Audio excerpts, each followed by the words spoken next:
Assalamualaikum warahmatullahi wabarakatuh. Selamat datang kembali. Namaku Fajar. Pernahkah kelaparan merobek perut hingga di titik di mana air keran masjid terasa seperti hidangan surga termanis di dunia? Di malam hujan badai itu, aku tergeletak lemah di lantai dingin asrama pesantren, memeluk sebuah kitab tebal erat-erat di dadaku yang bergemuruh kencang. Tubuhku menggigil hebat, pandanganku menggelap tak karuan, dan nafasku tersengal melawan rasa perih asam lambung yang menggerogoti ulu hati tanpa ampun. Mereka mengira aku sibuk menghafal pelajaran agama, padahal kenyataannya aku sedang sekarat meregang nyawa demi menyembunyikan sebuah rahasia besar yang kelak akan menghancurkan hati dan membuat menangis satu pondok pesantren.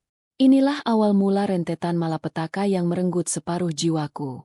Namun sebelumnya, bagi yang beragama Islam saya sarankan untuk menuliskan sholawat Nabi Muhammad agar kelak sholawat ini menjadi saksi untuk mendapat syafaat di akhirat. Like dan subscribe ke channel ini sangat membantu menambah wawasan dan membantu kami membuat cerita baru yang menghibur. Jika ada yang bertanya tentang bagaimana rasanya berteman karib dengan kemiskinan sejak nafas pertama dihembuskan ke dunia ini, aku adalah orang yang paling fasih untuk menceritakannya. Aku lahir dan tumbuh besar di sebuah desa terpelosok di pinggiran Madiun, Jawa Timur. Sebuah tempat sunyi di mana mimpi seringkali harus dikubur dalam-dalam, terbenam di bawah lumpur sawah yang kami garap setiap hari, sawah luas yang ironisnya bahkan bukan milik kami sendiri.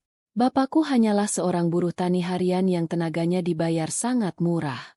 Jika engkau melihat bapakku, engkau akan melihat peta penderitaan tergambar jelas di tubuhnya. Punggungnya legam terbakar terik matahari musim kemarau.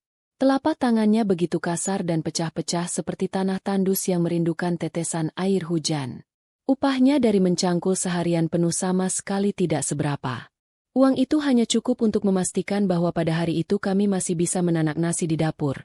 Meskipun seringkali nasi itu harus dicampur dengan cacahan singkong kering agar porsinya terlihat lebih banyak dan bisa mengganjal perut kami yang selalu bernyanyi karena lapar. Ibuku pun tidak kalah tangguhnya dalam menghadapi kejamnya roda nasib. Beliau adalah seorang penjual gorengan keliling yang tidak kenal lelah. Aroma minyak goreng murah yang bercampur dengan peluh keringat adalah wangi parfum ibuku yang paling aku hafal di luar kepala. Setiap waktu subuh tiba, saat aku masih meringkuk menahan rasa dingin yang menusuk tulang di atas dipan bambu yang berderit, ibu sudah sibuk berkutat di dapur kecil kami yang dindingnya terbuat dari anyaman bambu berlubang. Ibu membuat bakwan, tempe goreng, dan pisang goreng dengan tangan rentanya, lalu meletakkannya di atas tampah anyaman. Beliau memanggulnya berkeliling menyusuri jalanan desa hingga matahari berada tepat menyengat di atas kepala. Kehidupan kami sangat sederhana. Namun, di tengah semua kepahitan itu, ada satu hal yang selalu berhasil membuat mataku berbinar penuh semangat. Hal itu adalah tumpukan buku-buku usang dan lembaran kitab agama yang sering aku pinjam dari surau kecil di ujung desa. Sejak kecil, aku menyadari bahwa diriku memiliki dahaga yang luar biasa terhadap ilmu pengetahuan. Aku tidak pernah sekalipun absen mengaji di surau meskipun perutku sedang melilit menahan lapar. Kata-kata pujian dari guru mengajiku entah bagaimana akhirnya sampai ke telinga Bapak. Suatu malam yang terasa sangat dingin, di bawah temaram cahaya lampu teplok yang apinya meliuk-liuk tertiup angin dari celah dinding, Bapak menatapku dengan tatapan yang teramat dalam. Matanya yang biasanya terlihat sangat sayu, pada malam itu tiba-tiba memancarkan sebuah tekad yang luar biasa terang. Bapak mengatakan dengan suara bergetar bahwa beliau ingin melihatku menjadi orang yang berilmu tinggi. Beliau sama sekali tidak ingin aku mewarisi gagang cangkul dan kubangan lumpur sawah yang selama ini membelenggunya. Beliau sangat ingin aku masuk ke sebuah pesantren besar di Jombang, sebuah kota yang jaraknya membentang cukup jauh dari kampung halaman kami. Pesantren tentu membutuhkan biaya yang tidak sedikit.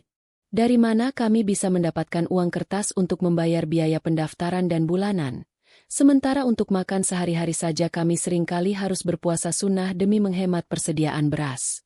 Namun, tekad Bapak sudah sangat bulat dan keras seperti batu karang.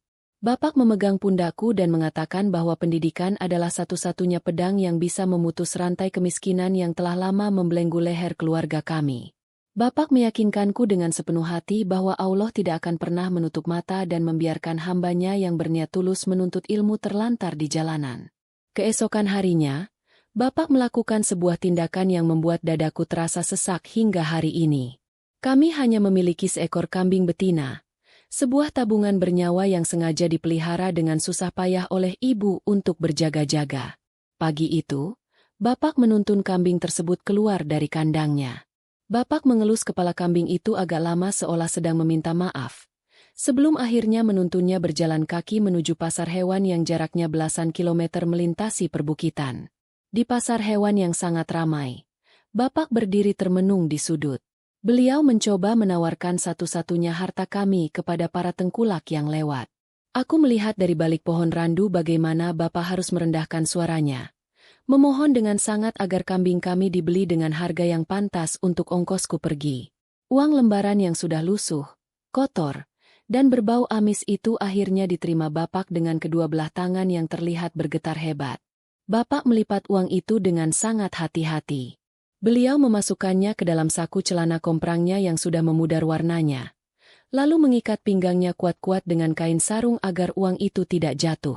Itulah uang yang akan menjadi bekal awalku menyambung hidup di tanah rantau. Sebuah uang hasil dari mengorbankan satu-satunya jaring pengaman nyawa keluarga kami. Hari keberangkatan yang mendebarkan itu pun akhirnya tiba. Suasana di stasiun pada siang hari itu terasa sangat terik dan sesak oleh lautan manusia. Bapak mengantarku berjalan kaki menuju stasiun agar sisa uang receh tidak habis terpakai.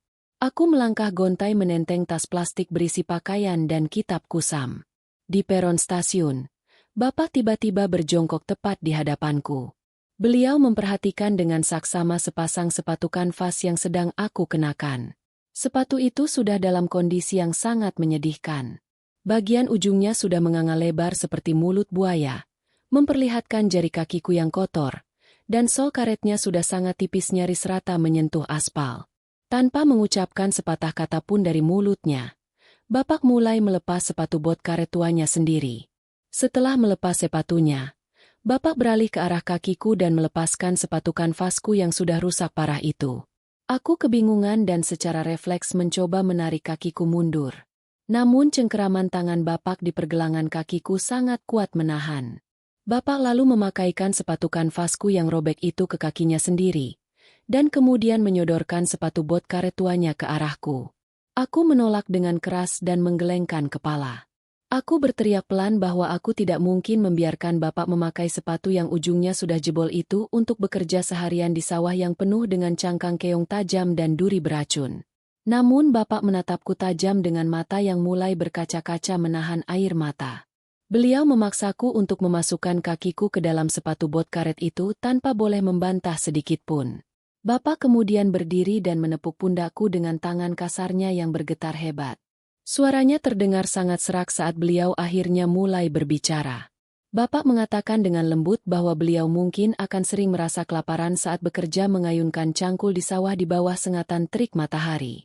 Tapi perut Bapak rasanya akan selalu kenyang dan penuh setiap kali membayangkan anak lelakinya sedang duduk rapi mengaji, belajar membaca kitab, dan merangkai masa depan yang cerah di pesantren. Bapak bilang, biarlah telapak kaki Bapak yang terluka, asalkan langkah kakiku menuju tempat turunnya ilmu tidak terhenti hanya karena sepasang alas kaki yang hancur. Sepatu bot ini memang terlihat sangat jelek dan ukurannya jauh kebesaran di kakiku, tapi Bapak menegaskan bahwa beliau ingin sepatu ini senantiasa melindungiku, sama seperti Bapak yang selalu ingin memeluk dan melindungiku dari kerasnya hantaman dunia. Mendengar ucapan itu, pertahananku hancur lebur dan air mataku akhirnya tumpah membasahi pipi tidak tertahankan lagi. Di tengah hiruk-pikuk stasiun yang bising oleh suara peluit nyaring petugas dan derak keras roda besi kereta api yang mulai memasuki peron, aku menangis sesenggukan sejadi-jadinya. Aku langsung memeluk tubuh kurus Bapak erat-erat. Aroma keringat matahari di tubuh Bapak adalah aroma yang paling menenangkan jiwaku sekaligus menyayat hatiku saat itu. Aku berjanji dalam hati dengan sungguh-sungguh, demi Allah, aku tidak akan pernah menyia-nyiakan pengorbanan yang begitu besar ini. Kereta ekonomi jurusan timur akhirnya berhenti sempurna. Aku melangkah naik perlahan ke dalam gerbong kereta yang sudah sangat penuh sesak oleh penumpang. Dari balik kaca jendela kereta yang kusam dan penuh debu, aku melihat Bapak masih berdiri tegak di pinggir peron. Sosoknya terlihat semakin lama semakin mengecil seiring dengan laju kereta yang mulai bergerak perlahan meninggalkan stasiun. Bapak melambaikan tangannya yang kasar ke arahku. Beliau tersenyum lebar dengan sepatu kanvas robek milikku yang kini bersarang di kakinya.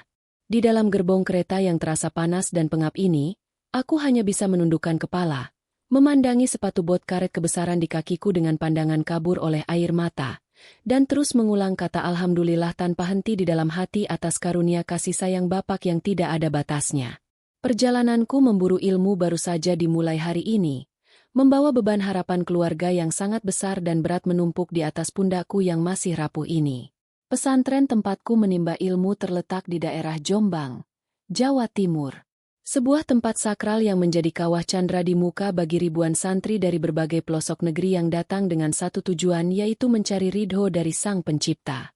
Udara di Jombang terasa lebih hangat dan terik dibandingkan dengan udara di kampung halamanku di kaki gunung. Namun kehangatan yang sebenarnya justru berasal dari persaudaraan yang terjalin erat di antara para penghuni asrama. Bangunan pondok pesantren ini sudah cukup tua berdiri kokoh menyambut zaman. Dinding batanya sebagian besar sudah terkelupas catnya dan lantai ubin semen abu-abu selalu terasa sangat dingin menembus telapak kaki di malam hari. Disinilah aku mulai merajut mimpiku dari titik nol, bermodalkan sepasang sepatu bot karet tua dan kebesaran milik Bapak yang selalu setia menemani setiap ayunan langkahku. Dari bilik kamar asrama yang sempit menuju masjid utama, lalu bergegas ke ruang kelas madrasah, dan kembali lagi ke asrama saat langit sudah berubah warna menjadi jingga. Sepatu bot hijau kusam itu seringkali menjadi pusat perhatian aneh teman-temanku pada hari-hari pertama. Namun aku tidak pernah merasa malu sedikit pun apalagi menyembunyikannya. Bagiku, sepatu bot itu adalah mahkota kebanggaan yang terus mengingatkanku pada peluh dan cinta Bapak yang tidak terhingga batasnya. Bulan-bulan pertamaku di pesantren berjalan dengan ritme yang sangat teratur dan menenangkan relung jiwa. Setiap hari kehidupan di sini dimulai jauh sebelum fajar menyingsing di ufuk timur. Suara pukulan kentongan kayu dari pelataran masjid dan lantunan selawat tarhim yang menggema membelah kesunyian udara malam selalu berhasil membangunkanku dari tidur yang lelap di atas tikar pandan tipis. Air bak mandi peninggalan zaman dulu yang rasanya sedingin bongkahan es tidak pernah sekalipun menyurutkan semangatku untuk segera mengambil wudhu dan bersujud. Aku selalu teringat pesan lembut Bapak di telingaku malam itu, bahwa setiap tetes air wudhu yang membasuh wajahmu akan menggugurkan dosamu dan menerangkan jalan pikiranmu dalam menyerap ilmu. Di dalam kelas madrasah yang padat, aku menyerap setiap pelajaran dari kiai seperti spons kering yang bersorak-sorai dicelupkan ke dalam lautan ilmu. Kitab kuning dengan tulisan Arab gundul tanpa harakat yang awalnya terlihat memusingkan seperti barisan semut berbaris rapi, perlahan-lahan mulai bisa aku pahami maknanya dengan terang. Ustadz dan kiai seringkali menganggukkan kepala, tanda kepuasan memancar di wajah mereka setiap kali aku berhasil menjawab rentetan pertanyaan sulit yang mereka lontarkan, atau ketika aku melantunkan hafalan nadom berbait-bait dengan lancar tanpa terbata-bata. Alhamdulillah, karunia ingatan dan kecerdasan yang dititipkan Allah kepadaku benar-benar aku manfaatkan sebaik mungkin agar kelak aku bisa melihat senyum kebanggaan terukir jelas di wajah keriput Bapak dan Ibu. Di lingkungan asrama, kehidupanku berjalan dengan sangat sederhana dan penuh perhitungan yang sangat ketat. Mayoritas santri yang berada satu asrama denganku memang berasal dari keluarga saudagar dan orang yang mapan di kotanya. Hal itu terlihat sangat jelas dari isi lemari kayu mereka yang selalu penuh sesak dengan berbagai macam makanan ringan kemasan, berkaleng-kaleng susu manis, dan tumpukan pakaian baru yang bagus. Namun, aku sama sekali tidak pernah merasa iri hati karena aku memiliki caraku sendiri untuk bertahan hidup berdampingan dengan rasa syukur. Setiap memasuki tanggal 5 di awal bulan, sebuah momen yang selalu membuat debar jantungku berdetak jauh lebih cepat akan segera tiba. Pada tanggal yang sangat dinantikan itu, petugas pos keliling dengan sepeda kumbang tuanya akan memasuki gerbang pondok membawa setumpuk surat dan wesel kiriman untuk para santri. Namaku hampir selalu dipanggil dengan lantang pada tanggal tersebut. Wesel dari Bapak selalu tiba dengan ketepatan waktu yang luar biasa tanpa pernah meleset satu hari pun. Jumlah uang yang tertera di kertas pos itu sangatlah pas-pasan. Benar-benar hanya dihitung cukup untuk membayar iuran bulanan wajib pondok, dan sisa yang sangat sedikit untuk jatah makan harian selama 1 bulan penuh ke depan. Aku memegang uang lembaran yang baru saja dikirim Bapak dengan kedua tangan yang bergetar. Aku tahu persis seberapa banyak tetesan keringat yang harus diperas Bapak di bawah terik matahari yang menyengat punggungnya, Dan seberapa banyak bakwan goreng yang harus dijajakan ibu keliling desa dengan berjalan kaki untuk mengumpulkan lembaran rupiah yang kini ada di genggamanku ini. Oleh karena itu, aku bertekad bulat untuk menjadi santri yang paling hemat di seluruh penjuru pondok ini. Ketika teman-temanku berbondong-bondong berlarian pergi ke kantin saat jam istirahat tiba untuk menikmati semangkuk bakso urat hangat atau segelas es campur yang menyegarkan dahaga siang hari, aku memilih untuk memutar balik arah kembali ke kamarku yang sepi. Aku perlahan membuka bekal makanku yang hanya berisi nasi putih berlauk sambal bawang pedas, atau selembar kerupuk murah yang aku beli di warung kecil depan gang pondok. Terkadang, jika uang bulananku benar-benar menipis di akhir bulan, aku hanya berani menyiram nasiku dengan kuah sayur lodeh sisa dari dapur umum pesantren yang dibagikan gratis. Anehnya, makanan yang sangat sederhana dan jauh dari kata mewah itu terasa jauh lebih nikmat dari hidangan raja-raja di istana, karena aku membumbuinya dengan rasa syukur yang mendalam atas rezeki yang diturunkan Allah hari ini. Uang sisa jatah makan yang berhasil aku hemat mati-matian selalu aku kumpulkan ke dalam sebuah kaleng biskuit berkarat yang aku simpan rapat-rapat di sudut paling gelap di lemariku. Uang recehan logam demi recehan logam, lembaran demi lembaran ribuan yang lecek dan kusam, aku susun dengan sangat rapi dan teliti. Tujuanku menahan lapar ini hanya satu, yaitu untuk membeli kitab-kitab pelajaran dan buku-buku agama yang menjadi syarat utama mengikuti pengajian tingkat lanjut. Setiap pertengahan bulan, saat ada waktu luang di hari libur mengaji, aku berjalan kaki sejauh beberapa kilometer menuju Pasar Loak di pusat kota Jombang. Di sana, aku menghabiskan waktu berjam-jam menyusuri lorong-lorong sempit lapak-lapak pedagang buku bekas yang bertumpuk tinggi. Bau kertas tua yang berdebu dan agak lembab selalu membuat perasaanku menjadi sangat damai. Aku menawar dengan gigi setiap kitab usang yang aku butuhkan, memohon dan berharap penjualnya berbaik hati memberikan potongan harga miring untuk seorang santri miskin sepertiku yang haus ilmu. Saat akhirnya aku berhasil membawa pulang sebuah kitab tebal incaran yang sudah lama aku idam-idamkan, rasanya jiwaku melayang gembira seperti baru saja membawa pulang sebuah harta karun yang tidak ternilai harganya. Kitab-kitab bekas itu aku rawat dengan sangat hati-hati seperti merawat bayi. Aku sampul tepiannya dengan plastik bening agar tidak mudah kotor dan sobek. Lalu aku baca setiap malam di bawah temaram cahaya lampu pijar asrama hingga kelopak mataku benar-benar tidak kuat lagi terbuka menahan kantuk. Selain tenggelam dalam lautan aksara kitab, rutinitas favoritku yang lain di waktu senggang adalah menulis sepucuk surat untuk bapak dan ibu di kampung halaman. Di atas selembar kertas bergaris yang aku robek dari buku tulis tengah, aku menumpahkan segala kerinduan yang membumbung tinggi menyiksa dada. Aku menceritakan dengan antusias tentang kelasku yang ramai, tentang hafalan kitab kuningku yang semakin lancar tanpa hambatan, dan tentang kiai sepuh yang memuji kelancaran bacaan Al-Quranku di depan santri lain. Namun, ada satu rahasia besar yang selalu aku sembunyikan rapat-rapat dari mereka di setiap baris kalimat yang aku tulis. Aku tidak pernah sekalipun berani menceritakan tentang perutku yang sering melilit perih karena lapar, atau tentang lauk paukku yang sangat memprihatinkan dan jauh dari kata bergizi. Di dalam bait surat itu, aku selalu melukiskan rentetan kebohongan-kebohongan yang terdengar sangat indah di telinga. Aku menulis dengan meyakinkan bahwa makanan prasmanan di pesantren sangat enak dan berlimpah. Aku bercerita bahwa aku sering diajak makan sate kambing mentega oleh teman-temanku yang baik hati, dan bahwa bapak serta ibu sama sekali tidak perlu mengkhawatirkan keadaanku di tanah rantau ini. Aku memaksakan diri melakukan semua kebohongan itu semata-mata agar mereka berdua bisa tidur dengan nyenyak dan tenang di malam hari setelah lelah bekerja. Aku sama sekali tidak ingin membebani pikiran mereka yang sudah dipenuhi oleh beratnya tekanan beban hidup kemiskinan yang mendera. Biarlah bapak fokus mencangkul sawah tanpa harus memikirkan apakah anak lelakinya di rantau sudah makan nasi atau belum hari ini. Biarlah ibu menggoreng pisang dengan tenang tanpa harus menangisi nasib anaknya yang serba kekurangan dan kedinginan.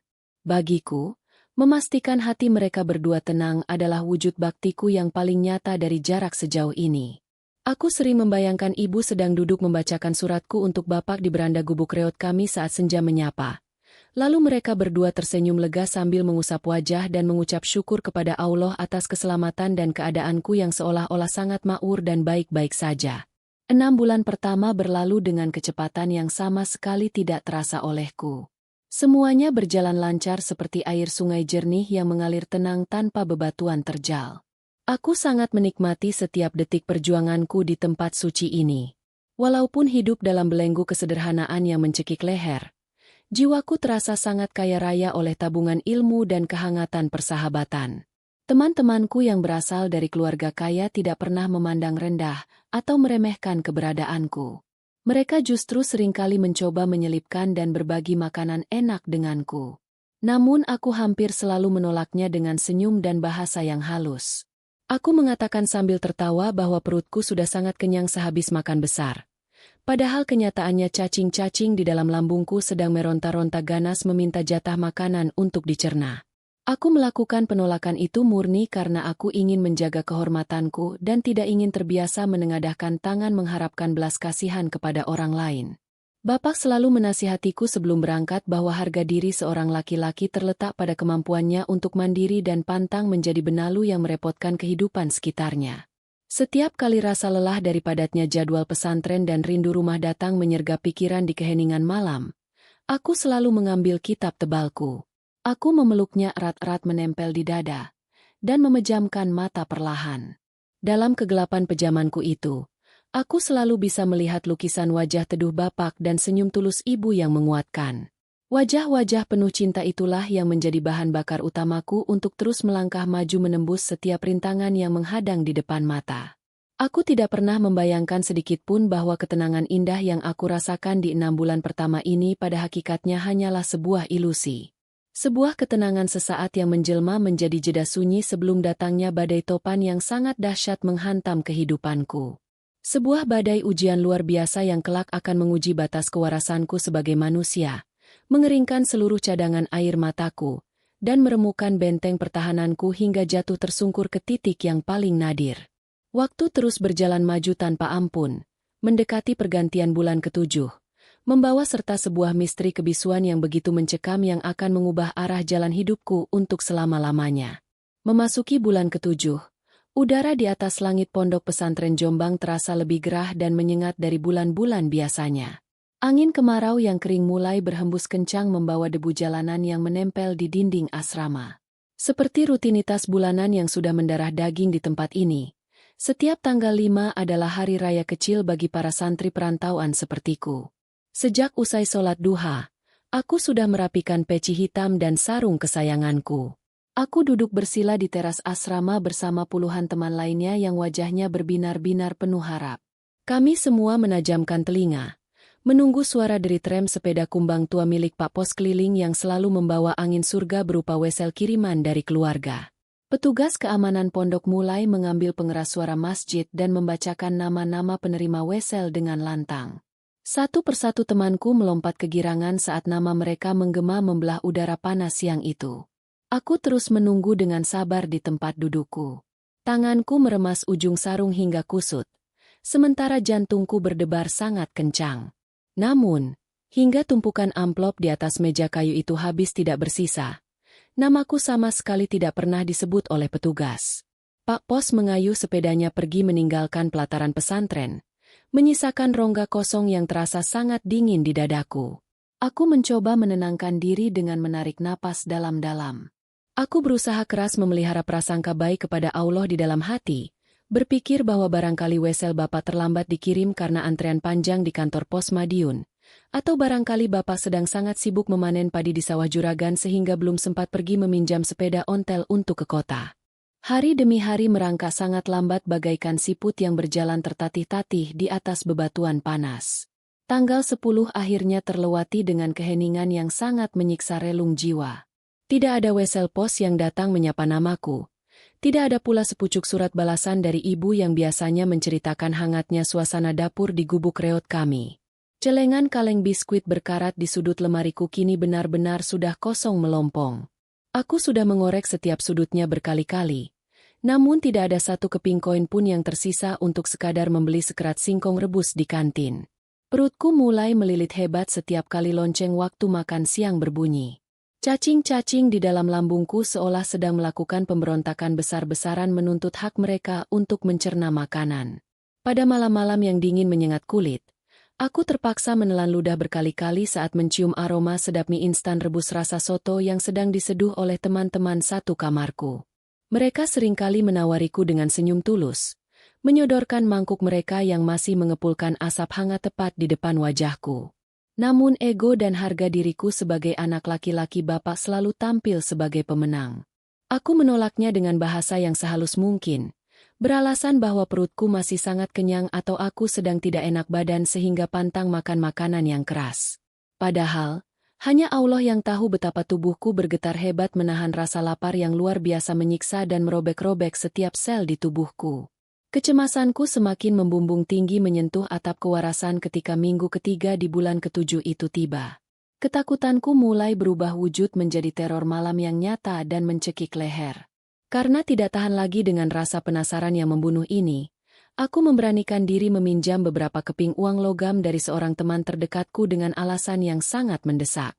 Aku berlari kecil keluar dari gerbang pesantren, menyusuri trotoar jalan raya Jombang yang sangat bising oleh lalu lalang kendaraan bermotor dan aroma asap knalpot. Tujuanku adalah sebuah warung telekomunikasi kecil di pojok perempatan jalan. Jantungku berdegup kencang seperti genderang perang saat jariku yang gemetar menekan nomor telepon rumah Pak Kepala Desa, karena hanya beliaulah satu-satunya orang di kampungku yang memiliki pesawat telepon. Aku memohon kepada penjaga wartel dengan suara memelas untuk membiarkanku berbicara sedikit lebih lama meskipun uangku sangat terbatas. Nada sambung yang panjang dan monoton itu terasa seperti sayatan belati di gendang telingaku. Ketika akhirnya gagang telepon itu diangkat, aku segera menanyakan kabar bapak dan ibuku dengan nafas yang memburu. Namun, jawaban dari ujung telepon sana sungguh menghancurkan sisa-sisa pilar harapanku hingga berkeping-keping. Istri Pak Desa mengatakan dengan suara ragu bahwa ia sudah berbulan-bulan tidak melihat bapak turun menggarap sawah, dan ibu juga sudah sangat lama tidak terlihat berkeliling menjajakan gorengan di sekitar balai desa. Sebelum aku sempat bertanya lebih jauh, telepon terputus karena koin suaku sudah habis batas waktunya. Aku berdiri mematung-mematung seperti seonggok batu di dalam bilik wartel yang sempit dan pengap itu. Keringat dingin mengucur deras dari dahi dan leherku. Kepalaku terasa sangat pusing berputar-putar. Pikiran buruk mulai menyerang kepalaku seperti sekawanan serigala buas yang kelaparan. Apakah bapak sakit keras? Apakah sawah di desa tertimpa musibah gagal panen hingga bapak jatuh miskin dan terusir? Ataukah ada hal yang jauh lebih mengerikan yang sedang menimpa keluargaku saat ini? Aku melangkah kembali ke asrama dengan langkah gontai, menyeret sepasang sepatu bot karet tua di kakiku yang kini terasa seberat bongkahan besi jangkar kapal. Aku memutuskan untuk mengunci rapat-rapat semua bentuk kekhawatiran itu di dalam dadaku sendiri, agar tidak ada satu orang pun yang tahu. Aku sama sekali tidak ingin meminjam uang lagi atau mengemis belas kasihan kepada para asatids dan pengurus pondok. Aku teringat sangat jelas petuah bapak saat di stasiun, bahwa menuntut ilmu adalah sebuah jalan tirakat. Sebuah perjalanan spiritual panjang yang mensyaratkan penderitaan raga demi mencapai kesucian dan kekuatan jiwa. Untuk menyiasati ketiadaan makanan secara mutlak sekaligus sebagai bentuk penyerahan diri secara total kepada takdir Allah, aku memutuskan untuk merutinkan ibadah puasa sunnah. Awalnya aku hanya sanggup berpuasa setiap hari Senin dan Kamis. Namun karena uangku benar-benar sudah musnah dan jatah beras dari dapur umum pondok tidak bisa aku tebus lagi, aku meningkatkan tirakat laparku dengan melakukan puasa Daud secara terus-menerus. Satu hari aku berpuasa penuh menahan dahaga dan lapar. Lalu keesokan harinya aku berbuka. Menu berbukaku bukanlah sepiring nasi hangat, melainkan hanyalah beberapa teguk air keran masjid yang mengalir dingin membasahi tenggorokan keringku. Sesekali ditambah sebutir kurma sisa bulan lalu jika aku cukup beruntung menemukannya di dasar lemari. Saat teman-temanku berlarian menuju kantin untuk makan siang bersama sambil tertawa lepas, aku menyelinap pergi ke sudut perpustakaan yang remang-remang atau duduk menyendiri di bawah pohon sawo besar di halaman belakang masjid. Di sana, aku membenamkan wajahku di atas lembaran-lembaran kitab usang, membaca setiap baris kalimat Arab itu berulang-ulang dengan suara bergetar untuk mengalihkan rasa lapar yang menusuk-nusuk ulu hati bagaikan ditikam ribuan jarum. 1 bulan penuh berlalu dengan siksaan kelaparan yang tidak terperi. Memasuki bulan ke-8, tubuhku mulai menunjukkan reaksi keras dan protes nyata atas kekurangan gizi yang sangat parah ini. Pipi yang dulunya sedikit berisi kini mulai cekung ke dalam menyisakan tulang rahang yang menonjol tajam menyedihkan. Mataku terlihat sangat sayu dengan lingkaran hitam yang begitu pekat menggantung di bawahnya seperti bayangan malam. Kulitku menjadi pucat pasi, dingin, dan kehilangan seluruh rona kehidupannya. Setiap kali aku bangkit berdiri dari posisi sujud saat melaksanakan sholat berjamaah, pandanganku seringkali mendadak berubah menjadi gelap gulita selama beberapa detik. Kepalaku berputar hebat seperti sedang diombang-ambingkan di dalam badai pusaran air lautan. Tanganku sering gemetar tanpa henti ketika memegang pena kayu untuk mencatat penjelasan kiai di papan tulis. Namun sungguh aneh kebesaran Allah. Di tengah semua kelemahan fisik yang mendera tubuh ringkih ini, daya ingatanku justru menjadi sangat tajam luar biasa. Huruf-huruf Arab tanpa harakat di dalam kitab kuning itu seolah-olah melompat masuk dan terukir permanen di dalam dinding kepalaku. Aku menghabiskan malam-malam panjang yang dingin dengan sholat tahajud dan berdoa sambil menangis terisak-isak di sudut mihrab masjid yang sepi. Aku memohon kepada Allah agar memberikan perlindungan yang kokoh untuk kedua orang tuaku di desa sana, dimanapun mereka berada dan apapun kondisi mereka saat ini. Aku terus-menerus meyakinkan diriku sendiri setiap detik bahwa ini hanyalah ujian sementara, bahwa esok pagi pasti akan ada surat dari ibu yang datang membawa wangi tanah kelahiranku untuk membasuh semua kepedihan ini. Kini, hari-hari di bulan ke-9 mulai merangkak mendekat seperti malaikat maut yang mengendap-endap tanpa suara di balik bayangan asrama. Sudah lebih dari 80 hari lamanya aku hidup tanpa sepeser pun uang kiriman dan tanpa sebaris pun kalimat kabar dari rumah bapak. Kesepian yang sangat mematikan ini pelan-pelan mulai menggerogoti dinding akal sehatku menjadi serpihan kecil. Baju koko seragam asramaku kini terasa sangat kedodoran dan longgar membungkus tubuhku yang hanya tinggal membalut tulang iga.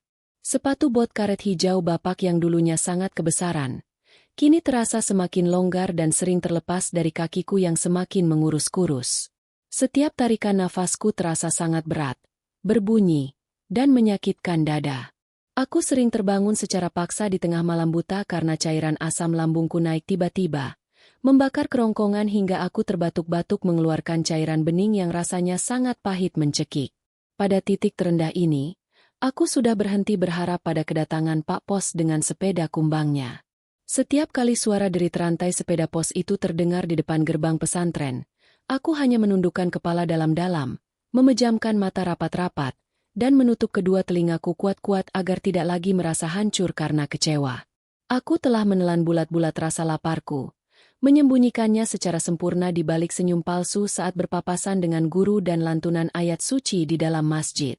Aku terus membohongi diriku sendiri bahwa besok pagi matahari Jombang akan bersinar lebih hangat menyapa tubuhku.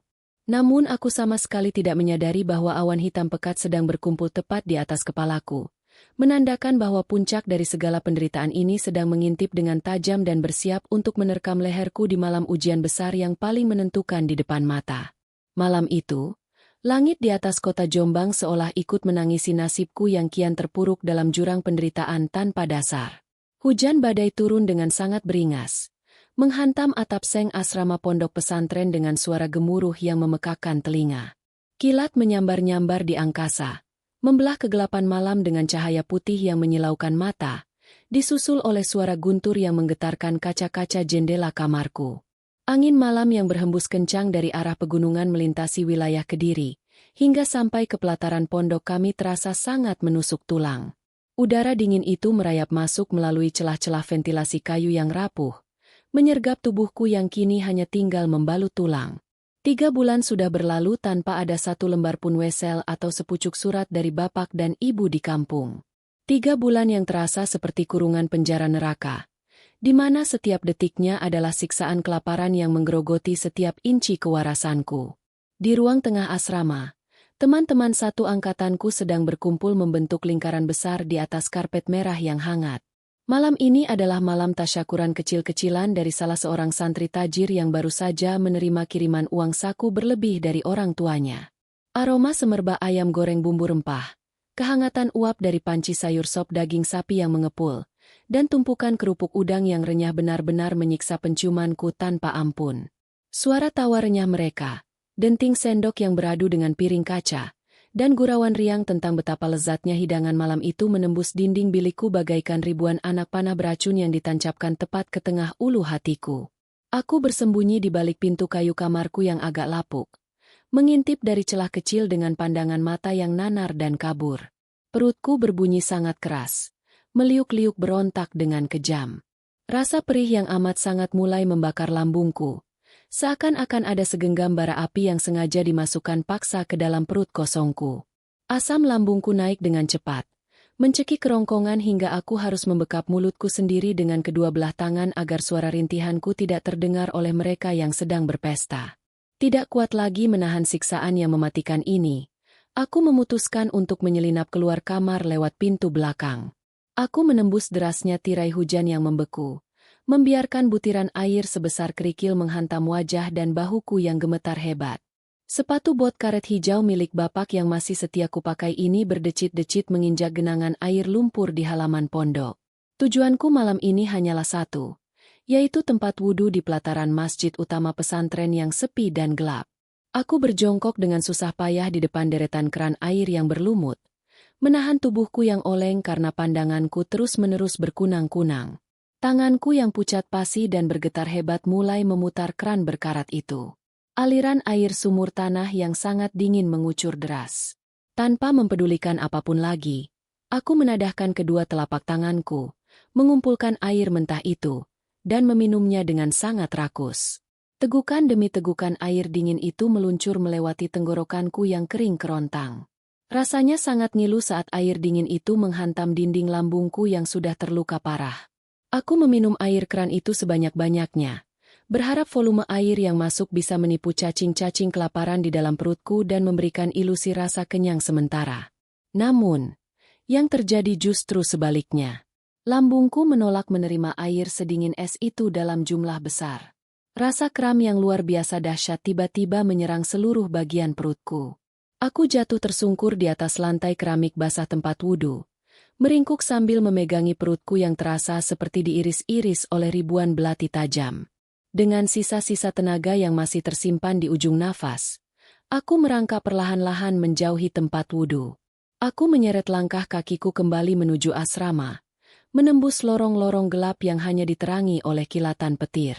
Pakaian koko putihku basah kuyup, menempel ketat di tubuh kurusku, membuat hawa dingin semakin leluasa menusuk organ dalamku. Sesampainya di kamarku yang sepi, karena teman-teman yang lain masih sibuk mengobrol di ruang tengah, aku memojokkan diriku di sudut ruangan yang paling gelap. Tubuhku menggigil tidak terkendali. Gigiku gemeretak saling beradu menghasilkan suara yang menakutkan di telingaku sendiri.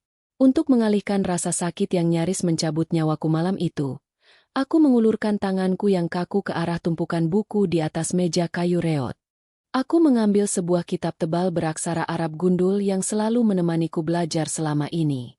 Kitab usang yang aku beli dari pasar loa itu memiliki sampul kulit yang sudah mengelupas di beberapa bagian. Aku mulai membuka lembar demi lembar halamannya di bawah cahaya lampu pijar kuning yang remang-remang dan sering berkedip tertiup angin. Aku memaksa kedua bola mataku yang sudah sangat berat untuk fokus menatap deretan huruf hijayah itu. Aku mulai membaca bait-bait nadhom dan penjelasan tafsir di dalam kitab itu dengan bibir yang terus bergetar. Suaraku sangat parau, nyaris tidak terdengar, hanya berupa bisikan-bisikan lirih yang tenggelam di balik suara gemuruh hujan di luar jendela. Aku membaca dan terus membaca, namun rasa lapar itu tidak juga mau pergi meninggalkan ragaku. Kram di perutku semakin menjadi-jadi. Keringat dingin sebesar biji jagung membasahi seluruh dahiku yang pucat. Pandanganku semakin mengabur karena air mata yang mulai menetes deras tanpa bisa aku bendung lagi. Dalam puncak keputusasaan dan kelemahan fisik yang tidak tertahankan itu, aku menutup kitab tebal tersebut. Aku mendekapnya kuat-kuat, menempelkannya tepat di atas dadaku yang bergemuruh kencang. Aku meringkuk semakin dalam di sudut kamar, melipat kedua lututku hingga menyentuh dada, dan memeluk kitab itu seakan-akan ia adalah nyawa terakhirku yang tersisa. Di tengah isak tangis yang tertahan, aku melantunkan doa yang paling tulus dan menyayat hati yang pernah terucap dari bibirku. Ya Allah, bisikku lirih di antara deru nafas yang tersengal-sengal. Jadikanlah setiap huruf suci dari kitab yang sedang aku peluk ini sebagai pengganjal rasa laparku. Jadikanlah setiap lembar debu ilmu yang menempel di dadaku ini sebagai pengganti sepiring nasi yang tidak mampu aku beli. Ya Allah, Zat yang maha mengetahui segala rahasia langit dan bumi, aku ridho menerima rasa lapar yang menyiksa ini, Aku ikhlas menelan setiap rasa perih yang merobek lambungku, asalkan engkau berkenan menjaga bapak dan ibuku di kampung sana. Jauhkanlah malapetaka dari rumah reot kami. Berikanlah kesehatan pada tubuh rentan mereka.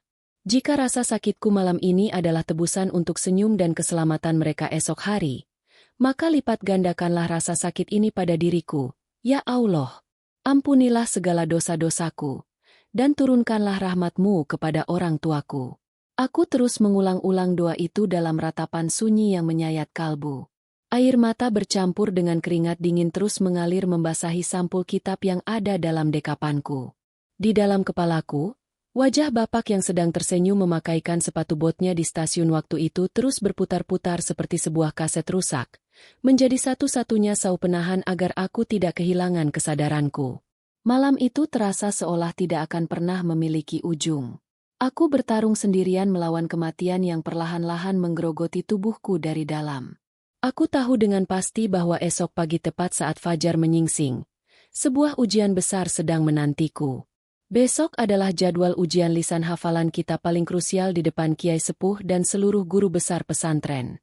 Ujian lisan ini adalah penentu apakah aku layak naik ke tingkat pendidikan yang lebih tinggi atau harus mengulang semua pelajaranku dari awal. Namun, jangankan untuk memusatkan pikiran menghafal bait-bait sulit itu semalaman suntuk, untuk sekadar mempertahankan kedua mataku tetap terbuka dan menarik nafas dengan teratur saja membutuhkan perjuangan yang setara dengan memindahkan sebuah gunung. Tubuhku sudah mencapai batas maksimal toleransinya. Rasa lapar itu perlahan-lahan meredam sensor saraf di tubuhku menjadi kebas dan muati rasa. Denyut nadiku melemah, nafasku semakin tipis, dan perlahan-lahan kesadaranku mulai ditarik paksa menuju kegelapan yang pekat. Aku sama sekali tidak berani membayangkan bagaimana reaksiku jika aku gagal dalam ujian lisan esok hari. Kiai sepuh terkenal sangat tegas dan tidak pernah memberikan toleransi bagi santri yang terbata-bata dalam melantunkan hafalan di luar kepala. Kesalahan satu harakat saja bisa berakibat fatal pada penilaian akhir. Di sela-sela rasa sakit yang menderu, bayangan tentang betapa kecewanya bapak jika aku tidak lulus ujian ini terus menghantuiku seperti setan malam. Bapak yang rela memakai sepatu kanvas robek demi aku. Bapak yang merelakan satu-satunya kambing betina kesayangan ibu demi membayar biaya perjalananku ke pesantren ini. Pengorbanan luar biasa besar itu tidak boleh berujung pada sebuah kegagalan yang memalukan di depan mimbar pesantren. Oleh karena tekad keras itulah, aku memaksakan diriku bangkit sebentar dari posisi meringkuku. Dengan tangan yang gemetar hebat, aku kembali membuka kitab yang agak basah oleh tetesan air mata itu. Aku memaksakan mulutku untuk kembali komat kamit melantunkan bab usul fikih yang menjadi materi ujian. Suaraku terdengar seperti desisan ular yang terluka parah. Setiap kali aku mengucapkan satu kalimat hafalan, perutku bereaksi menolak dengan mengirimkan rasa sakit yang luar biasa menusuk ke ulu hati. Namun aku tidak peduli sama sekali. Aku menghukum ragaku sendiri malam itu. Aku melawan rasa kantuk yang luar biasa berat dan rasa lemas yang luar biasa parah dengan terus membaca. Aku meyakinkan diriku sendiri bahwa ilmu yang sedang aku pelajari ini adalah cahaya penerang yang kelak akan mengangkat bapak dan ibuku dari kubangan lumpur kemiskinan yang menjijikan. Aku berjanji pada diriku sendiri bahwa aku tidak akan pernah menyerah pada keadaan biarpun tubuh ini harus hancur berkeping-keping di tanah rantau. Biarlah malam badai di Jombang ini menjadi saksi bisu tentang seberapa kuat seorang anak laki-laki miskin menahan penderitaan demi sebuah janji bakti. Semakin larut malam, intensitas hujan di luar sana tidak mulai mereda sedikitpun. Suara tetesan air yang bocor dari atap asrama dan jatuh menimpa lantai semen di dekat kakiku membentuk ritme monoton yang mengiringi penderitaanku. Aku kembali menutup kitab itu saat nafasku benar-benar sudah sangat pendek. Aku kembali memeluknya dengan sangat protektif, menjadikannya tameng pelindung dari dinginnya udara malam yang membekukan darah di pembuluh nadiku. Sambil memeluk kitab tersebut, aku menunggu datangnya waktu subuh dengan sisa kesadaran yang terombang-ambing antara dunia nyata dan alam mimpi yang kelam. Pertarungan malam ini belum usai, dan esok hari, ruang ujian lisan di Madrasah Agung telah menungguku dengan keheningan yang jauh lebih mematikan dari badai hujan malam ini. Cahaya pucat mentari pagi akhirnya berhasil menembus celah awan sisa badai semalam, menyinari pelataran pesantren Jombang yang masih tergenang sisa-sisa air hujan. Udara pagi yang biasanya membawa kesejukan dan ketenangan, Hari ini terasa sangat mencekik leherku. Suara langkah kaki para santri yang bergegas menuju aula madrasah utama terdengar seperti ketukan palu godam di dalam kepalaku yang berdenyut hebat. Hari penentuan itu telah tiba. Ujian lisan hafalan kitab kuning tingkat akhir yang akan diuji langsung oleh Kiai Sepuh dan Dewan Guru. Aku menyeret langkah kakiku dengan sangat pelan keluar dari bilik asrama. Sepatu bot karet hijau kebesaran milik bapak yang masih melekat di kakiku terasa seberat jangkar kapal laut. Pakaian putih yang aku kenakan terlihat sangat kedodoran, membungkus tubuhku yang kini hanya tersisa tulang dan kulit pucat pasi. Setiap tarikan nafasku terasa sangat pendek dan menyakitkan, seolah ada sebilah pisau berkarat yang menancap tepat di tengah dadaku. Sesampainya di depan pintu kayu jati aula madrasah yang terbuka lebar, hawa dingin yang mistis langsung menyergap pori-pori kulitku. Di ujung ruangan yang luas itu, Kiai Sepuh duduk dengan penuh wibawa di atas kursi kayu berukir, diapit oleh 3 orang ustadz senior yang memegang catatan penilaian. Wajah Kiai Sepuh terlihat sangat tenang namun memancarkan ketegasan yang luar biasa tajam. Satu persatu nama santri dipanggil untuk maju ke depan, melantunkan bait-bait nadhom dan menjelaskan makna fikih tanpa boleh melihat teks sedikitpun. Jantungku berdebar sangat liar, menghantam tulang rusukku dengan ritme yang tidak beraturan. Keringat dingin sebesar biji jagung terus mengalir dari dahi dan pelipisku, membasahi kerah bajuku yang sudah usang.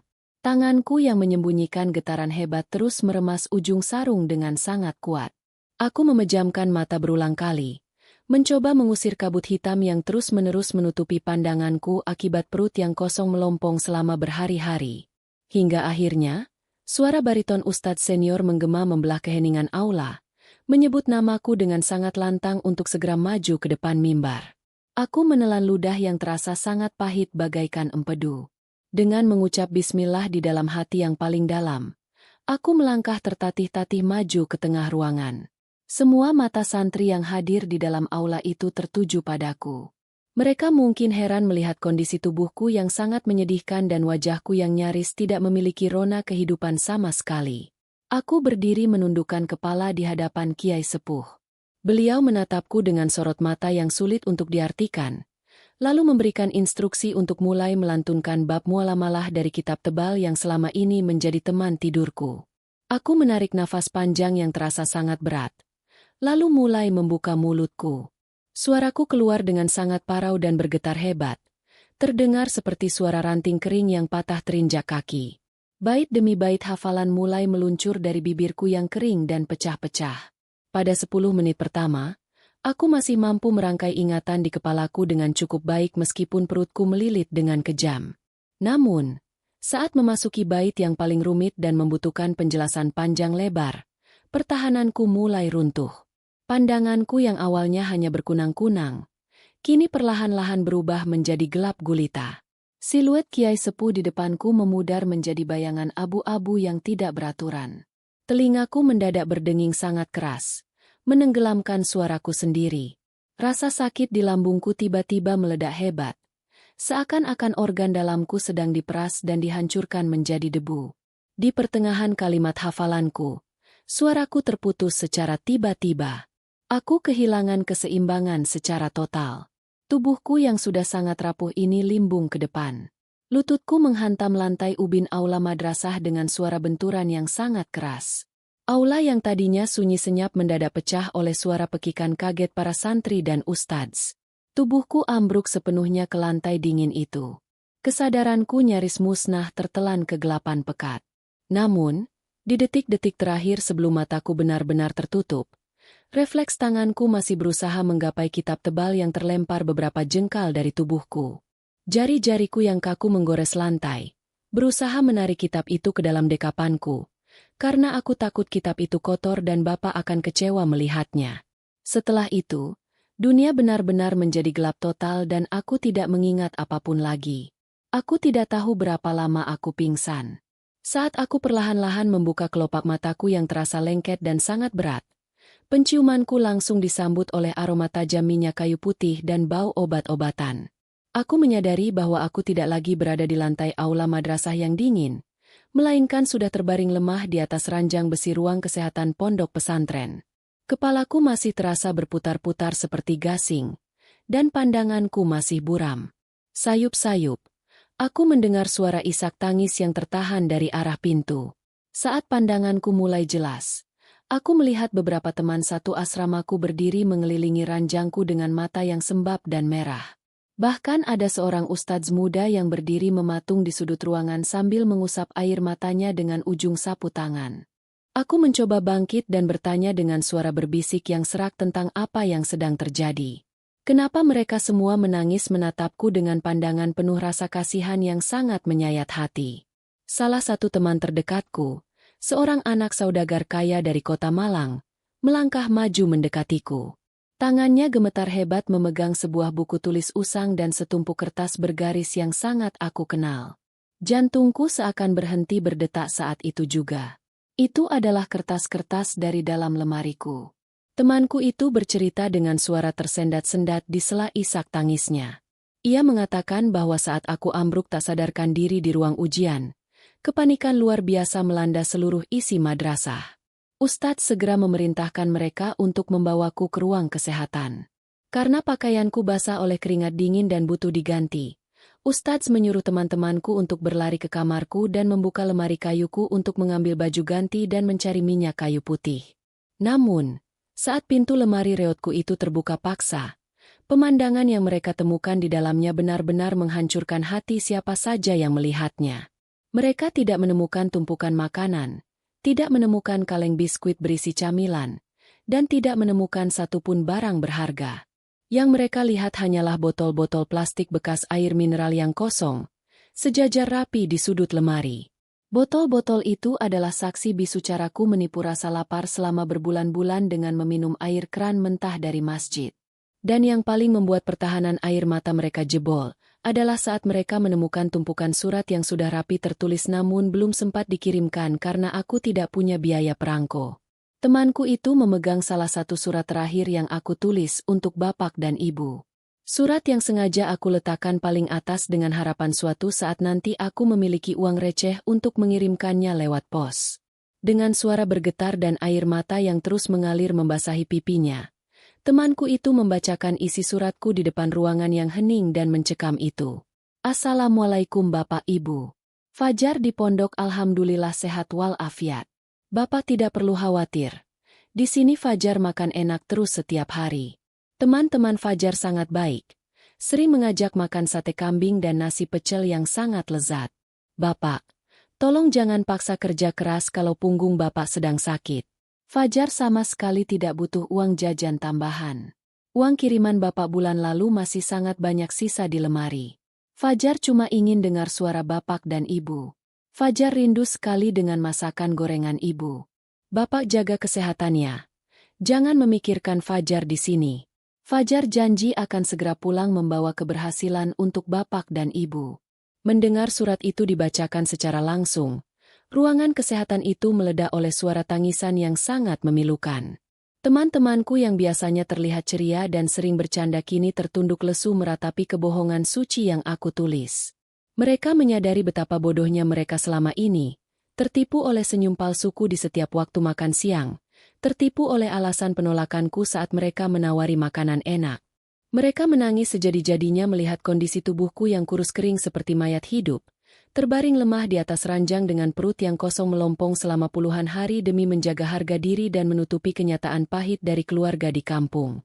Ustadz muda di sudut ruangan itu pun jatuh terduduk di kursi kayu, menyembunyikan wajahnya di balik kedua telapak tangannya sambil terus menyebut asma Allah. Aku menutup wajahku dengan kedua telapak tanganku yang pucat dan dingin. Aku merasa sangat malu, marah pada diriku sendiri, dan sedih yang tidak terlukiskan oleh kata-kata karena rahasia kelaparanku telah terungkap dengan cara yang paling menyakitkan. Aku tidak ingin dikasihani. Aku tidak ingin air mata mereka tumpah meratapi nasibku yang malang ini. Aku hanya ingin melindungi ketenangan batin bapak dan ibuku di desa sana. Namun kini semuanya sudah hancur berantakan. Tangisanku meledak tertahan di tenggorokan, bergabung dengan isak tangis teman-temanku di ruangan itu. Aku terus mengucap kata maaf berulang-ulang entah kepada siapa, bergumam lirih memanggil-manggil nama bapak dan ibu dalam rintihan kesakitan yang menyayat hati. Tragedi di ruang ujian lisan hari ini bukanlah akhir dari penderitaanku, melainkan hanyalah sebuah pintu gerbang menuju kebenaran lain yang jauh lebih gelap dan jauh lebih menghancurkan jiwa yang sedang menantiku di ujung waktu. Suasana di ruang kesehatan pondok pesantren masih diselimuti oleh kabut kesedihan yang teramat pekat dan menyesakkan dada. Aroma tajam obat-obatan seolah tidak mampu mengalahkan pekatnya bau keputusasaan yang menguar dari tubuhku yang terbaring lemah tiada daya. Di tengah isak tangis teman-temanku yang belum juga mereda, pintu kayu ruangan itu tiba-tiba terbuka dengan pelan. Sosok Kiai Sepuh, pemimpin tertinggi sekaligus guru besar yang paling kami hormati di Jombang, melangkah masuk dengan langkah kaki yang tertatih namun memancarkan wibawa yang luar biasa. Beliau yang biasanya sangat jarang meninggalkan kediaman pribadinya pada jam istirahat siang, kini berdiri tepat di sebelah ranjang besiku. Ustadz muda yang sedari tadi menemani kami segera menundukkan kepala dalam-dalam, menyerahkan tumpukan kertas surat usang milikku yang menjadi saksi bisu kebohongan terbesarku selama berbulan-bulan. Tangan keriput Kiai Sepuh terlihat bergetar hebat saat jemarinya mulai membalik lembar demi lembar surat yang berlumur air mata itu. Kesunyian yang mencekam merayap memenuhi setiap sudut ruangan. Hanya terdengar suara tarikan nafas berat dari sang kiai yang sedang membaca kepedihan anak didiknya. Setelah mematung cukup lama dalam kebisuan yang menyiksa, Kiai Sepuh melipat kembali surat-surat itu dan memasukkannya ke dalam saku jubah putihnya. Beliau menatap wajahku yang pucat pasi bagaikan mayat hidup dengan sorot mata yang menyiratkan duka teramat dalam. Tidak ada kata hukuman atau hujatan yang keluar dari lisan sucinya atas kebohongan yang telah aku lakukan. Beliau justru mengusap puncak kepalaku dengan sangat lembut. Sebuah sentuhan hangat yang tiba-tiba meruntuhkan sisa-sisa pertahananku hingga aku kembali terisak pelan. Dengan suara baritonnya yang tenang namun penuh ketegasan yang mutlak, Kiai Sepuh menoleh ke arah ustadz muda dan memberikan sebuah perintah yang membuat jantungku seolah berhenti berdetak saat itu juga. Beliau memerintahkan agar mobil kijang tua milik pondok pesantren segera disiapkan malam ini juga. Beliau memutuskan bahwa kita harus berangkat menyusul ke kampung halamanku di Madiun secepatnya. Ada firasat gelap yang terus mengganggu nuraninya. Sebuah pertanda tidak kasat mata yang mengatakan bahwa ada sesuatu yang sangat fatal dan tidak beres sedang terjadi di balik diamnya keluargaku. Tubuhku yang masih sangat lemah dan rapuh ini segera dibungkus dengan selimut tebal berlapis-lapis. Aku dibopong dengan sangat hati-hati oleh beberapa orang kakak tingkat menuju kursi belakang mobil yang sudah memanaskan mesinnya di pelataran pesantren.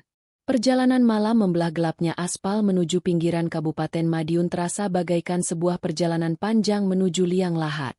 Hujan rintik-rintik mulai turun membasahi kaca jendela mobil, menciptakan pola-pola air yang tidak beraturan seiring dengan laju kendaraan yang dipacu cukup kencang. Di sepanjang perjalanan yang memakan waktu berjam-jam itu, aku hanya bisa terbaring menyamping dengan tatapan kosong menembus kaca jendela yang berembun. Pikiranku berkecamuk liar tidak karuan, dihantam badai ketakutan yang paling mengerikan. Sesekali bayangan bapak yang sedang tersenyum memakaikan sepatu bot karet hijaunya di stasiun berkelebat cepat di pelupuk mataku, disusul oleh bayangan ibu yang sedang sibuk menggoreng bakwan di dapur reot kami. Namun entah mengapa, semua bayangan indah itu kini terasa sangat dingin dan kelam. Nafasku terus memburu, dan aku tidak henti-hentinya merapal asma Allah serta membaca zikir di dalam hati untuk menekan rasa muak dan mulas yang terus mengaduk-ngaduk lambungku yang masih kosong. Kiai Sepuh duduk di kursi depan di samping ustadz yang mengemudikan mobil. Beliau tidak banyak bicara dan terus melantunkan ayat suci Al-Quran sepanjang jalan, seolah sedang mendoakan keselamatan jiwa-jiwa yang sedang rapuh. Memasuki waktu subuh, roda mobil kijang tua pesantren akhirnya berdecit pelan melewati gapura bambu usang batas desaku. Langit timur mulai memancarkan semburat jingga kemerahan. Namun kabut tebal masih menyelimuti area persawahan yang membentang luas di kanan kiri jalan tanah yang berbatu. Mobil berjalan merayap perlahan menghindari lubang-lubang jalanan desa yang tergenang air sisa hujan semalam. Suara mesin mobil yang menderu memecah keheningan pagi, membuat beberapa warga desa yang sudah terbangun untuk bersiap ke sawah muncul dari balik pintu rumah mereka. Ketika mobil kami melintas perlahan, aku melihat jelas wajah-wajah tetanggaku dari balik kaca jendela. Namun ada yang sangat aneh dan mengiris nuraniku. Mereka tidak membalas tatapanku dengan senyuman ramah seperti biasanya. Mereka justru mematung, menatap mobil kami dengan pandangan mata yang penuh iba, kesedihan yang mendalam, dan beberapa ibu-ibu bahkan terlihat menutupi mulutnya seolah menahan tangis. Udara pagi yang biasanya membawa kesejukan dan ketenangan kini terasa sangat mencekik leherku. Firasat buruk yang sedari tadi mengendap di dasar hatiku kini mulai membesar dan merayap naik menyumbat tenggorokanku. Mobil akhirnya berhenti tepat di ujung gang sempit tanah liat yang tidak bisa dilalui kendaraan roda 4. Di ujung gang inilah letak gubuk reot milik keluargaku berada. Aku memaksakan diriku untuk bangkit berdiri, menolak saat ustadz muda mencoba membopong tubuhku. Aku ingin berjalan dengan kedua kakiku sendiri menemui pahlawanku. Dengan langkah yang sangat gontai dan bergetar hebat, aku menyeret sepatu bot karet bapak melintasi jalan setapak yang becek. Kiai sepuh dan ustadz muda berjalan perlahan mengikuti dari belakang. Sesampainya di halaman gubukku, langkahku tiba-tiba terhenti seakan ada paku yang menancap tembus ke telapak kakiku. Pemandangan di depanku sungguh membuat aliran darahku berhenti mengalir. Gubuk tempatku dilahirkan ini terlihat jauh lebih hancur dari terakhir kali aku meninggalkannya. Atap anyaman daun rumbianya banyak yang bolong dan hancur berantakan. Tidak ada kepulan asap hangat yang biasanya keluar dari cerobong bambu dapur ibu. Semuanya sunyi, sepi, dan memancarkan aura kematian yang pekat. Daun pintu kayu yang sudah lapuk dimakan rayap itu tertutup rapat tanpa ada tanda-tanda kehidupan di dalamnya. Dengan sisa-sisa tenaga yang aku kumpulkan susah payah, aku mendorong pintu rapuh itu hingga berderit keras.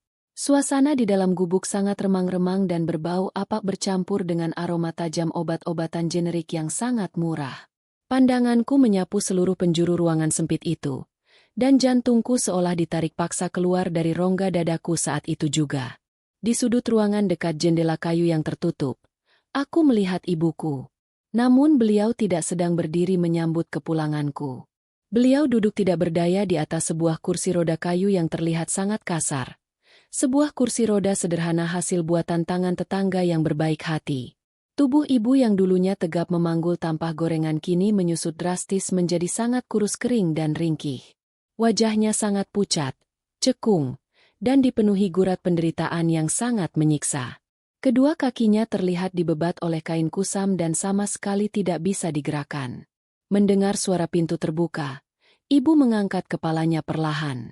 Mata tuanya yang sayu dan berkabut menatap sosokku yang berdiri mematung di ambang pintu. Detik itu juga, pertahanan ibu hancur berantakan. Air matanya tumpah menderu-menderu membasahi pipi keriputnya. Aku berlari dengan sisa tenaga yang ada, menghambur jatuh bersimpuh memeluk lutut ibuku yang sudah tidak merespon sentuhan itu. Aku menangis meraung-raung, mencium punggung tangan ibu yang kasar dan bergetar hebat. Kiai sepuh dan ustadz yang berdiri di ambang pintu hanya bisa menundukkan wajah mereka, menyembunyikan air mata yang ikut luruh melihat pertemuan tragis ini.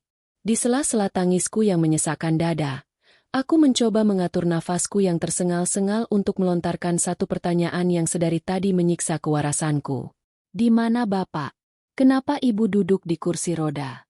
Kemana perginya malaikat pelindungku itu? Mengapa rumah ini sangat sepi?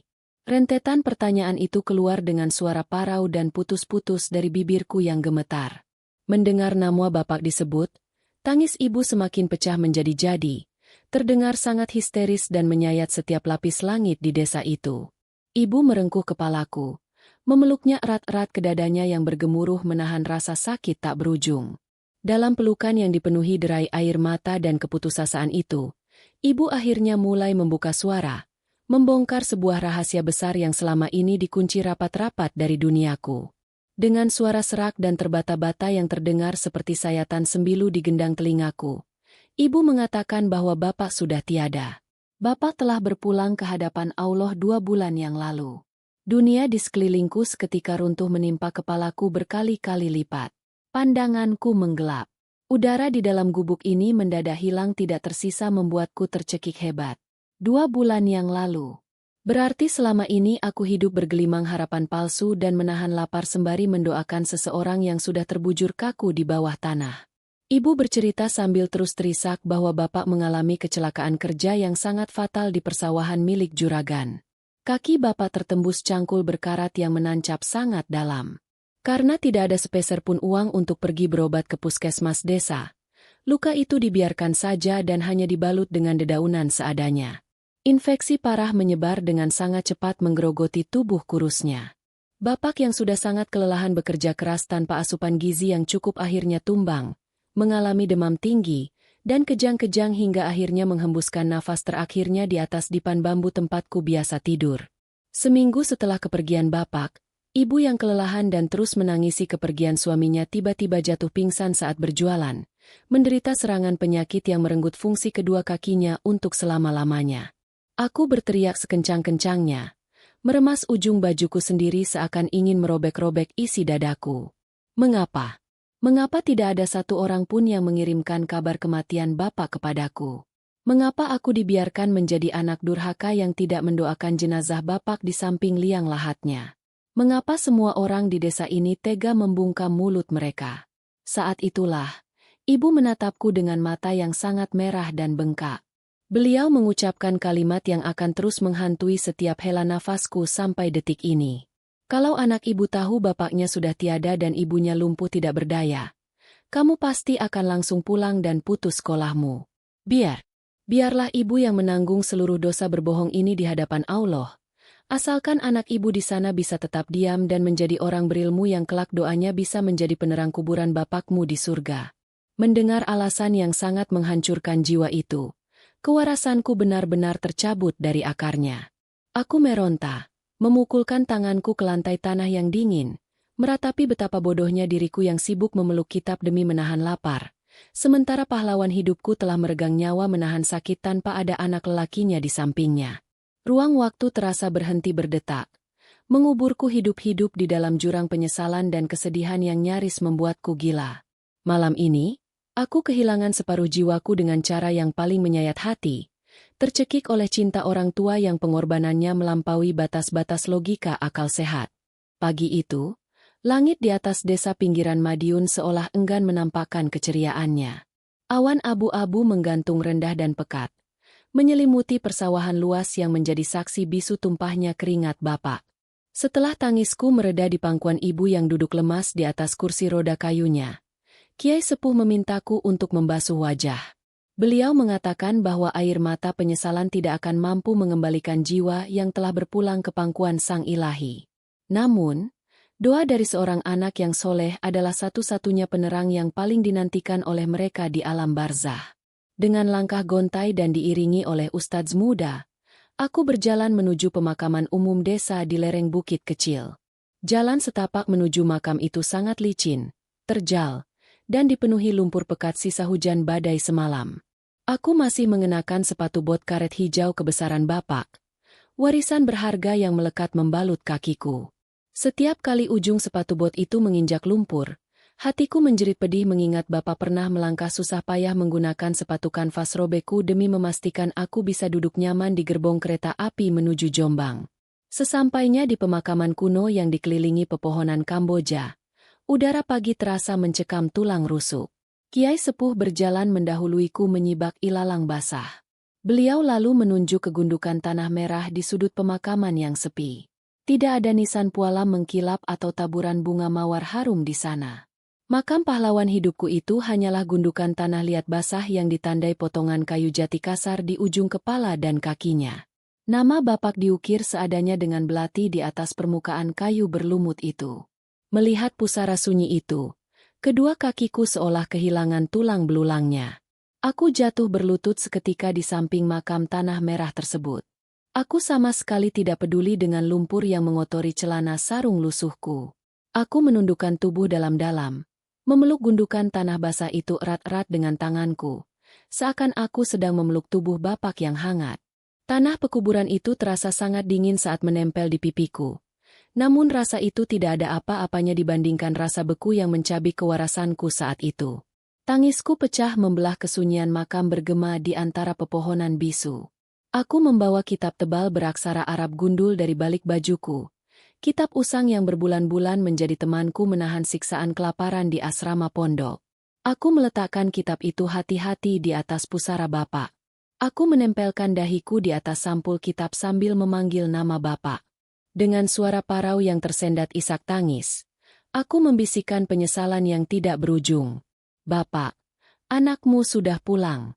Anak laki-lakimu yang bodoh ini pulang membawakan kitab yang sangat Bapak impikan. Mengapa Bapak pergi secepat ini meninggalkan dunia? Mengapa Bapak tidak menungguku sebentar saja untuk sekadar melihatku melantunkan ayat suci di hadapanmu? Aku memukul pelan dadaku yang sesak, menyalahkan kebodohanku yang tidak menyadari penderitaan bapak dan ibu di kampung. Kiai sepuh dan ustadz muda yang berdiri tertunduk di belakangku mulai ikut berjongkok. Kiai sepuh meletakkan tangannya di pundakku yang berguncang. Beliau memimpin lantunan doa dan tahlil dengan suara baritonnya yang menyejukkan. Aku berjanji lantang di atas pusara Bapa hari itu, bersaksi kepada Allah, bahwa aku akan membalas setiap tetes keringat Bapak dengan mahkota kemuliaan yang membuat Bapak tersenyum bangga di pelataran taman surga. Setelah pemakaman yang menghancurkan jiwaku itu, Kiai Sepuh memutuskan membawaku dan ibuku kembali ke Jombang malam itu juga. Beliau tidak mengizinkan ibu tinggal sendirian di gubuk reot yang rapuh dalam kondisi lumpuh total. Di lingkungan pesantren yang tenang, ibu diberikan bilik kecil yang bersih di dekat kediaman Kiai. Kebutuhan makan ibu ditanggung pihak pondok, sementara aku melanjutkan pendidikanku dengan tekad api ribuan kali lipat lebih membara. Rasa duka teramat dalam dan rasa bersalah tidak aku biarkan mengubahku menjadi manusia putus asa. Justru kepedihan itu aku tempa menjadi pedang baja tajam untuk menebas kemalasan. Aku tidak lagi mengeluh lapar dan lelah. Setiap mataku terasa berat menghafal bait kitab di pertengahan malam. Aku hanya melihat sepasang sepatu bot hijau yang kusimpan rapi di dalam kotak kayu, dan seketika rasa kantukku musnah tergantikan energi yang menuntut balas budi. Tahun demi tahun berlalu dengan kecepatan luar biasa. Aku menelan materi pelajaran bagaikan orang kehausan di gurun, menaklukkan ujian dengan nilai sempurna.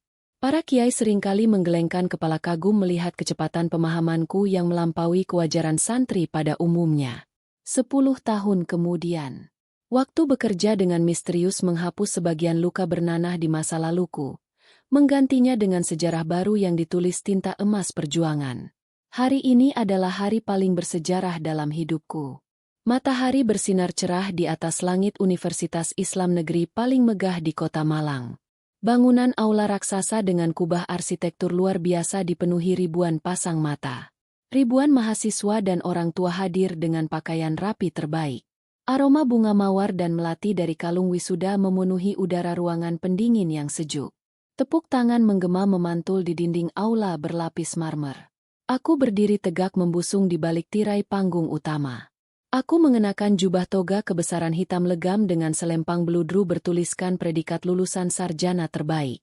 Jantungku berdegup kencang bukan karena ketakutan seperti 10 tahun lalu, melainkan karena haru menyiksa rongga dada hingga aku nyaris tidak bisa mengatur tarikan nafas. Namaku akhirnya dipanggil terhormat oleh pembawa acara melalui pelantang suara dengan nada agung membanggakan. Aku melangkah perlahan keluar dari balik tirai panggung menuju mimbar kehormatan yang dihiasi bunga mawar putih. Tepuk tangan gemuruh ribuan hadirin menyambut ayunan langkah kakiku. Di bawah sana, tepat di barisan kursi depan yang dikhususkan untuk tamu kehormatan, aku melihat harta karunku paling berharga di semesta. Ibuku sedang duduk di atas kursi roda pendorong yang kini modern dan nyaman. Beliau mengenakan baju kurung putih bersih yang dijahit khusus perayaan hari ini, dengan kerudung sutra menutupi rambut putihnya. Wajah ibu penuh keriput bersinar terang bagaikan rembulan memancarkan aura kebahagiaan paripurna. Air mata kebanggaan mengalir deras membasahi pipi ibu yang mulai kendur. Bibirnya tidak henti bergumam melantunkan alhamdulillah yang sangat lirih namun gaung keikhlasannya mampu menembus pintu langit ketujuh. Di pangkuan ibu tercinta, tergeletak kotak kaca kayu ukiran jati yang sangat indah. Di dalam kotak kaca itu tersimpan rapi sepasang sepatu bot hijau kusam bertambal lumpur kering masa lalu, dan kitab Arab gundul yang sampulnya mengelupas parah. 2 benda pusaka saksi bisu penderitaan panjang keluarga kami sengaja aku bawa kemari sebagai lambang kemenangan tertinggi menelan lapar. Saat berdiri tegak di pelantang suara mimbar emas menyampaikan pidato kelulusan, seluruh penjuru aula yang riuh mendadak hening total. Aku menatap lurus tajam ke bola mata ibuku yang berbinar, menyalurkan sisa cinta dan rasa rinduku kepada Bapak melalui pandangan itu. Aku menarik nafas panjang membiarkan udara sejuk malang memenuhi rongga paruku yang bergemuruh menahan haru biru. Aku mulai mengucapkan kata demi kata pidatoku dengan suara bariton mantap namun bergetar lembut. Aku menceritakan singkat kepada ribuan pasang mata hadirin tentang makna sebenarnya tirakat perjuangan tanpa batas. Aku menceritakan sepatu kanvas robek yang ditukar paksa dengan sepatu bot kebesaran di stasiun kereta. Aku menceritakan kelamnya bulan panjang di mana perut kosong ditipu tetesan air kran dan pelukan pada kitab tebal. Aku menyatakan di atas mimbar bahwa miskin harta bukanlah kutukan atau jurang keputusasaan. Justru ia adalah kawah candra di muka terhebat rancangan Sang Pencipta yang memunculkan kualitas berlian paling terang. Jika dihadapi sabar tiada batas dan kepasrahan total kepada Allah. Banyak orang di ruangan megah itu mulai menundukkan kepala dan mengusap air mata dengan sapu tangan. Merenungi setiap kata yang meluncur menghantam sanubari jiwa terdalam. Begitu rangkaian prosesi wisuda resmi ditutup, aku berlari menuruni anak tangga panggung dengan langkah cepat. Aku mengabaikan puluhan uluran tangan kolega yang ingin memberikan pelukan selamat kepadaku. Fokusku hanyalah malaikat tanpa sayap pelindung ragaku yang duduk sabar di barisan terdepan. Sesampainya di depan kursi roda ibu, aku langsung menjatuhkan diri bersimpuh di atas lantai aula beralaskan karpet merah. Aku menenggelamkan wajah di atas pangkuan ibu, memeluk tubuh ringkihnya dan mencium telapak tangan keriputnya berulang kali dengan kehangatan. Ibu mengusap lembut kepala dan bahuku yang dibalut toga sarjana, terus membisikkan doa keberkahan yang selama 10 tahun ini tidak pernah terputus mengiringi helaan nafasku. Di tengah isak tangis haru kebahagiaan yang kami bagi berdua, aku bisa merasakan kehadiran sosok Bapak dengan sangat kuat. Aku tahu Bapak ikut berdiri di samping kursi roda ibu, melihatku dengan senyuman paling lebar dan bangga.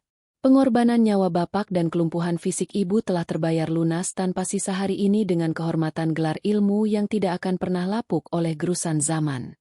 Kisah pedih kelaparan yang dulu mengoyak lambungku kini bermutasi sempurna menjadi cerita kemuliaan abadi.